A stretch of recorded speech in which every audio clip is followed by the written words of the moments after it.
নমস্কার বন্ধুরা, welcome back to live আড্ডা ফুটবল। তো বন্ধুরা, আরও একটা নতুন ভিডিওতে তোমাদের সকলকে স্বাগত জানাই। তো বন্ধুরা, ভিডিওটা শুরু করার আগে তোমাদের কাছে একটাই অনুরোধ, সেটা হচ্ছে যে আমাদের এই চ্যানেলে যারা প্রথমবার তারা কিন্তু অবশ্যই আমাদের এই চ্যানেলটাকে সাবস্ক্রাইব করে পাশে থাকা বেল আইকনটি অল করে রাখবে, যাতে সবার প্রথমেই এরকম খেলার আপডেট তোমাদের কাছে পৌঁছে যায়। তো বন্ধুরা, এই ভিডিওতে তোমাদের কাছে মাত্র আমি 100 লাইকের আশা রাখছি। তো আশা করছি তোমরা 100 লাইক কমপ্লিট করে দেবে এই ভিডিওতে। তো বন্ধুরা, শুভ সরস্বতী পুজোর শুভেচ্ছা জানিয়ে আজকের এই ভিডিওটা শুরু করছি।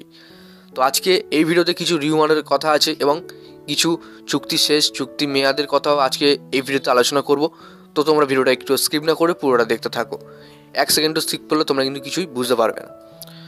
তো আজকে কিছু আলোচনা করো মোহনবাগানকে নিয়ে। দেখো, এই মুহূর্তে মোহনবাগানের সবথেকে আন্ডাররেটেড প্লেয়ার কিন্তু একজন আছে, হয়তো অনেকে জানেই না বা কেউ কেউ হয়তো ভুলেই গেছে, কারোর হয়তো মনেই নেই যে মোহনবাগানে আরও একটা বিদেশি আছে যার নাম কিন্তু নুনো রেস।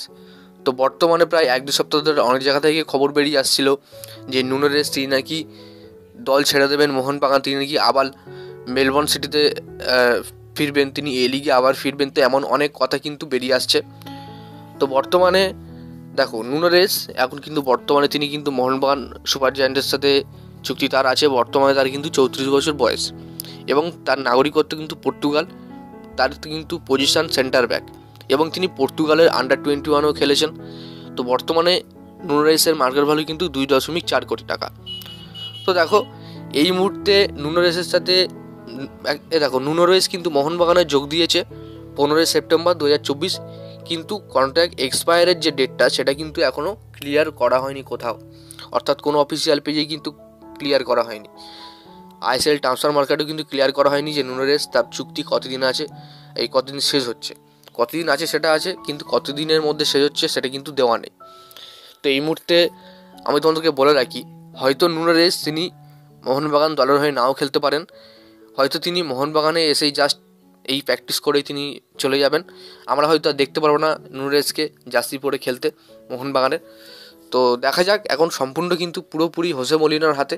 মলিনা যদি চাই তাহলেই কিন্তু তাকে খেলাতে পারবে, না হলে কিন্তু খেলাতে পারবে না। কারণ এই মুহূর্তে মোহনবাগানের টিমটা একেবারে স্ট্যাবিলিটি তৈরি হয়েছে, খুব ভালো পারফরমেন্স করছে, সবার সাথে আন্ডারস্ট্যান্ডিং খুব ভালো হয়েছে। তো এই মুহূর্তে শুধু মলিনা না, কোনো কিছু চাইবে না কোনো প্লেয়ারকে পরিবর্তন করে অন্য একটা প্লেয়ারকে আনা হোক, যে প্লেয়ারটা এখনও পর্যন্ত একটা সিজনের ম্যাচও খেলেনি মোহনবাগানের হয়ে। তো তোমাদের কি মনে হয়, হোসে মলিনা তিনি কী ডিসিশান নেবে, বা মোহনবাগান ম্যানেজমেন্ট তারা কি ডিসিশান নেবে, অবশ্যই কমেন্ট বক্সে জানিয়ে দাও। তো আমার কাছে যে লিগটা এসছে, আমার কাছে যে খবরটা এসছে, হয়তো নুনো রেস তিনি হয়তো মোহনবাগানে খেলতে পারবেন না, তাকে কিন্তু মোহনবাগান ছেড়ে দিতে পারে। ঠিক আছে, তো যাই হোক, দেখা যাক, এখন পুরোপুরি ডিপেন্ড করছে ম্যানেজমেন্টের উপরে।